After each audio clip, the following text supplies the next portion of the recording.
అదిరెన్ సంచ మహేశ్వరంకి అతి సమీపంలో HMDA approved villa ప్లాట్లు EMI మరియు బ్యాంక్ లోన్ సౌకర్యం అందుబాటులో. బాగా మారుమూల నియోజకవర్గం కదా మీది, ఒరిస్సాకి దగ్గరలో బోర్డర్ లో ఉంటుంది.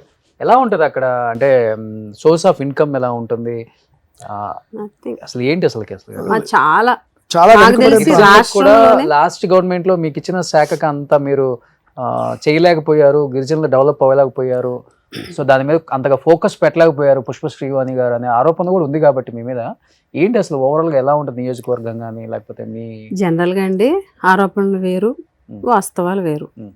ఏమీ చేయలేదు అని అంటే నేను చేశానని చెప్పుకోవడానికి కూడా నాకున్నాయి. అంటే చరిత్ర అనేది ఎవరు తీయలేరు. ఇప్పుడు నేను మంత్రిగా ఉన్నప్పుడు, గిరిజన సంక్షేమ శాఖ మంత్రిగా ఉన్నప్పుడు జగన్మోహన్ రెడ్డి గారు ఒక మంచి ఆలోచన, దగ్గరగా 3 లక్షల ఎకరాలకి 1,70,000 మందికి ROFR పట్టాలు ఇచ్చాం, పోడు పట్టాలు. ఆ పోడు పట్టాల కోసం కొన్ని దశాబ్దాలుగా రోడ్లెక్కి ఫైట్ చేశారు. అంటే మేము సాగు చేసుకునే భూమికి మాకు హక్కు కల్పించండి అని. ఎవరు పట్టించుకోలే. అప్పుడు రాజశేఖర రెడ్డి గారు ఉన్నప్పుడు కొంతమందికి ఇచ్చారు. మళ్ళీ జగన్ గారు వచ్చిన తర్వాతే 1,70,000 మందికి 3 లక్షల ఎకరాలు, 2 ఎకరాలు దాటి లేని వాళ్ళందరికీ 2 ఎకరాలు కంపల్సరీ చేస్తూ అటు ROFR పట్టాలు కానీ DKT పట్టాలు కానీ ఇవ్వడం జరిగింది. అది హిస్టరీ. అది నేను మంత్రిగా ఉన్నప్పుడే జరిగింది. నేను చెప్పుకోవచ్చు, తరతరాలు చెప్పుకోవచ్చు, నా హయాంలో జగన్మోహన్ రెడ్డి గారు ముఖ్యమంత్రిగా ఇన్ని ఇచ్చాము అని. అది చాలా ట్రైబ్స్కి చాలా అవసరమైనటువంటి ఒక పథకం అనమాట ROFR పట్టాలు అనేది. అలాగే ఇంజనీరింగ్ కాలేజ్, కురుపం కాన్స్టిట్యున్సీ గురించి చెప్తున్నాను. ఇంజనీరింగ్ కాలేజ్ 150 కోట్లు 102 ఎకరాలతోటి స్టేట్కి ఒకే ఒక ఇంజనీరింగ్ కాలేజ్ వచ్చింది, గవర్నమెంట్ ఇంజనీరింగ్ కాలేజ్, JNT వారిది. అది కురుపంకి నేను తీసుకురాగలిగాను. మా పార్వతీపురం మన్యం జిల్లా అనేది విజయనగరం జిల్లాలో ఉండేది. కురుపం నుంచి ఇంత దూరం నుంచి, గుమ్మలేశ్వరపురం నుంచి దగ్గరగా 100 కిలోమీటర్ల అవతల 2-2.5 గంటల ప్రయాణం చేసుకుని వెళ్ళవలసి వచ్చేది. జగన్మోహన్ రెడ్డి గారు ముఖ్యమంత్రిగా పార్వతీపురం మన్యం జిల్లా చేసుకోగలిగాం. అందులో ఖచ్చితంగా కీలక పాత్ర మాది ఉంది, నేను గర్వంగా చెప్పుకోగలను. సెంట్రల్ యూనివర్సిటీ తీసుకురాగలిగాము, ట్రైబల్ సెంట్రల్ యూనివర్సిటీ TDP గవర్నమెంట్లో.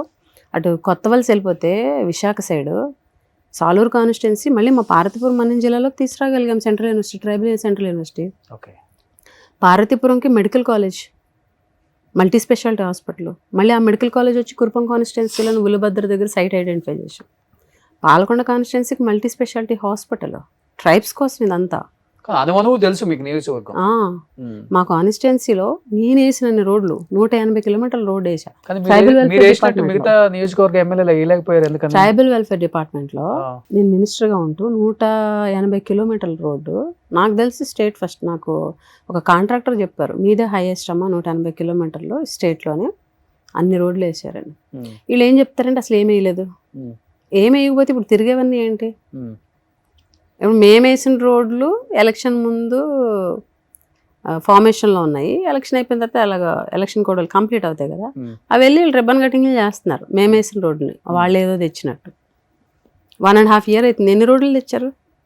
2-3 రోడ్లు అంతే. కానీ ట్రైబల్స్ లో కొంచెం ఈ 30-35 సంవత్సరాలకే వృద్ధాప్యం వచ్చేస్తుంది కదా. అలా ఏం లేదు, ఫుడ్ అంటే సరైన 50 years వరకు ఉంటుంది. 50 years వరకు బాగా, 50 years వరకు 50కి ఓల్డ్ అయిపోతారు. అలాగని 8 years 100 years ఉన్న వాళ్ళు కూడా ఉన్నారు. బట్ ఏంటి అని అంటే బయట పీపుల్తో పోల్చుకుంటే చాలా తక్కువ ఏజ్లోనే ఇది అనేది వస్తుంది. అందుకే 50 yearsకి పెన్షన్, ట్రైబల్స్కి 50 yearsకి అందుకే పెన్షన్. జీవన ప్రమాణాలు అనేవి కొంచెం తక్కువ బయటతో పోల్చుకుంటే మా ట్రైబ్స్లో.